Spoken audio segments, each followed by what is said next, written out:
Hi, my name's Carl.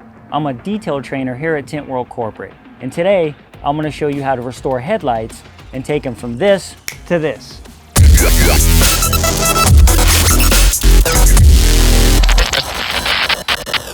So what I've done so far, I've laid out all the necessary tools that you're gonna need.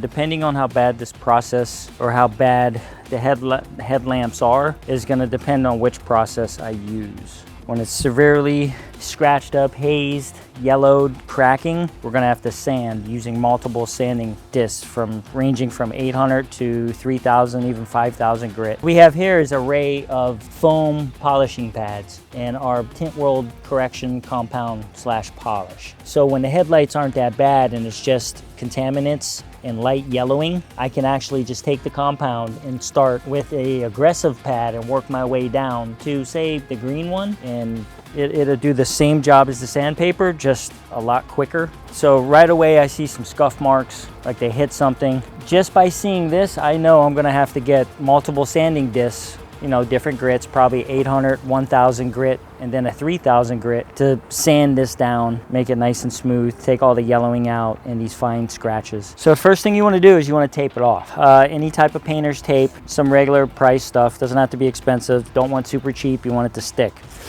So you want to go around and tape off all the edges, and I'm doing this so if I accidentally come over with the sanding disc, I'm not going to affect the paint. Yeah, I don't want to create more work. I don't want to put scratches in the paint. All right, so my next step after taping it off is to get the correct sandpaper. I'm going to start with a 1,000 grit. You can buy this from Amazon, eBay, and a little sanding disc. Now these are wet, so we have to keep them wet. That's why I have just plain water in a spray bottle. You want to soak it down. I always start in the areas that are the worst. So right here I have something hit it or it brushed against it or burned it. I don't know what it is. That's the area that I'm going to attack first. So you want to have nice even strokes. There's only so much I can do. I can see how the cracks, see the inner cracks, how they're kind of magnified now that I've took off a lot of that contaminant, the yellowing. So stuff like this you can never make perfect. I recommend telling the owner that you can only get it 60 to 70% better. You will take out all the haze, but when they're damaged like this, you can never really make it 100% perfect. Yeah, so I'm just gonna keep my pad wet and I'm just gonna keep doing the same thing over the headlight. I'm still using the 1,000 grit sandpaper. But now that I focused on the damaged area, now I want to make everything else look uniform, pretty and shiny. And as you can see, just with a couple passes, a couple nice even strokes, with the 1,000 grit, it's taken off almost all the yellowing and a lot of the surface scratches and contamination. I started with a 1,000 grit, now I'm going to move up to a 2,000 grit. What this is going to do is this is going to take out the fine scratches that the 1,000 grit put in to take out the yellowing, the contaminants, and the bit larger scratches. The sandpaper, the lower the grit number, the more aggressive it is. So I started with a 1,000 which is more aggressive sandpaper for these two, you know, burn marks or brush, or I don't know what was exactly done to this customer's car.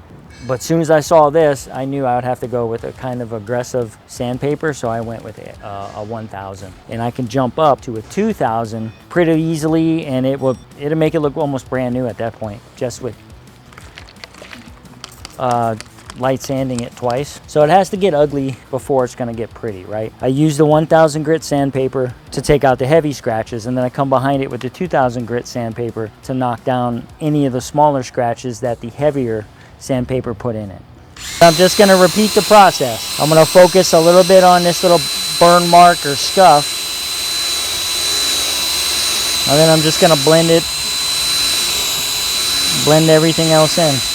Most of the time you can do about a two-step process, and what I mean by a two-step process is 1,000 grit sandpaper, and then is your first step. Your second step is a 2,000 grit sandpaper, followed by a hand polish or wax, or maybe adding ceramic coating or PPF to it, and you're done.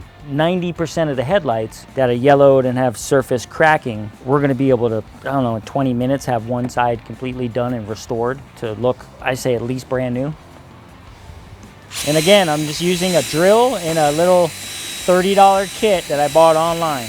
More so because I'm on the road and I need to be mobile. But if I was in a shop, I may, you know, invest in some air pneumatic tools and a better sanding head. You want to try to be as uniform as possible. So you can see each streak or each pass that I made, and I overlap a little bit. So the next pass looks pretty uniform. Now, if you're worried about, you know, it's your first time doing this, you're worried about having uneven strokes, you can kind of hashtag. So now instead of going across, now I'll go up and down, and that'll knock out any spots that I may have missed sanding. Flush off all the dirt so it looks nice and uniform all the way across. And this little scuff here, even though it was pretty bad and you could feel it to the touch, is almost gone. If I spend a little more time sanding in this area, I can probably take this scuff completely out and diminish this a little more. But we don't want to chase scratches or marks all day, right? If we go too deep into this, it can heat up, it can crack, and then eventually it can leak and allow moisture to seep through in the headlight and fog up the inside of the lens. So you got to know when to stop, right? The customer's not expecting this to be brand new. I told the customer I would work on it and I can make it look 30-40% better, so the customer's happy with it. So what I'm doing now is I'm just 1000 grit, and I'm just going to work on this little area just a little more. So just coming back and spending a little more time with that area, or on that area, I've taken almost all the scuff out, but now you can see, you know, from the impact, it put the, you know, 1,000 little smaller cracks. So I don't want to heat it up too much and make any of this bigger. But it's smooth to the touch. It's going to polish up pretty well. It's not going to stand out as much as it did. Since I went back to a 1,000 to take out those scuff marks, I have to go back with the 2,000 and just go over this area. I've done everything else with the 2000, but when I came back to knock out the scratches, I had to go down and grit, which created some scratches that I have to go back and take out. And as you can see, I'm not staying still. I'm always in a nice slow motion, back and forth. You don't want to sit still on it because you can create heat with the friction and end up burning the headlight, plastic, and creating more work for yourself. Because I had to sand this down, now I have to go to the next step, which would be to get one of the foam pads and the Tint World correction polish along with a high-speed polisher, so I can go ahead and knock out the rest of the scratches and bring this back to, I don't know, OEM finish.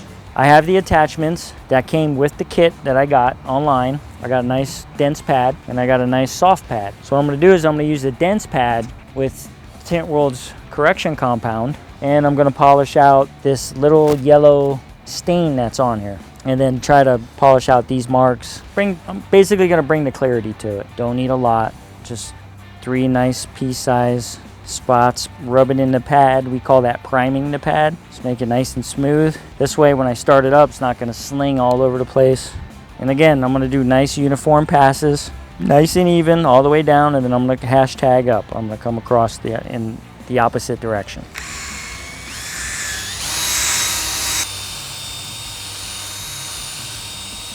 I don't want to use the rag that has all the contaminants on it because it could possibly scratch up the nice headlamp that I just spent time removing scratches from.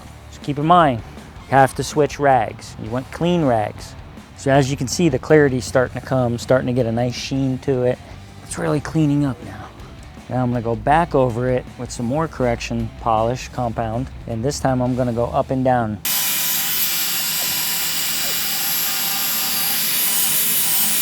Alright, so another way we can do this is by using a random orbital or a rotary polisher. Either method works, just want to have the right combination. By combination, I mean pad and DA. This is a pretty dense pad. This is for cutting, which is perfect for what I want to do. I want to come back and I want to take out the sand marks that I just put in here. You can't see them, but they're in here. So I want to prime the pad by adding a little bit of water.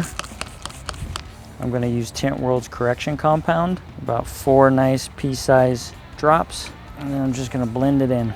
So what I basically did is I just primed the pad. I added a little bit of water and I added four nice drops of the Tint World correction compound. Now I'm going to make sure it's on setting 1 so everything doesn't fly off on me. And I'm going to work in a back and forth method, nice and slow, even passes to create a better shine and take out the scratches.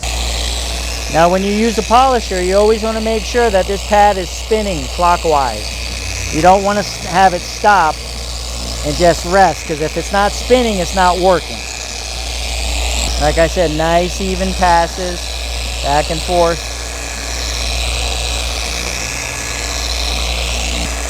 If you see an area that has some heavy scratching or a brush mark, you can slow down, spend a little bit of time there. Go slow back and forth, do not stop and rest it in that one area. And then I'm going to finish it off with going up and down, following my crosshatch method that I've been using. I've shown you both methods between sanding, using the different grits and sanding, and I've also showed you how to polish with a drill and with a orbital polisher. To recap the process, step 1, I taped it off. Doesn't have to look pretty, just has to do the job. Step 2, I used the drill and different grits of sandpaper and a little bit of water, and I wet sanded the whole headlight down. Step 3 is I grabbed my polisher and I used some correction compound and I lightly polished over the headlamp to remove all the sanding scratches and marks. My last step is to untape it, give it a quick wipe down, clean up the car because it's gonna get dirty, and then move on to the other side. You can see this one came out perfect. This side here with the heavy abrasive, the heavy scarring on it, I couldn't do much. Like I said, I'm not gonna chase scratches. I don't wanna ruin the headlight. I just wanna make it look better. That's why it's important to set the expectations with the customer. Like I did. I told the customer, look, she pointed out she had some scuff marks. I told her I could take out about 60% of the scuff marks. It may stand out a little bit, but overall the headlight's gonna look brand new. Customer was okay with that, so I know when I return it, she's gonna be happy. So this is a medium grit cutting pad. So what I'm doing is, I'm satisfied with this headlight. I want to see if I can get it a little brighter. So I grabbed a softer pad, still using the Tint correction compound, and I'm just going to lightly go over it real quick. This pad, the good thing about this is it won't scratch up the paint, so I don't have to worry about taping it off. It's just me doing a little finishing pass real quick, trying to make it a little more shinier. And also it's going to remove the little tape glue marks. It's already nice and shiny, but if you want to come across with a finishing pad, give it a quick hit,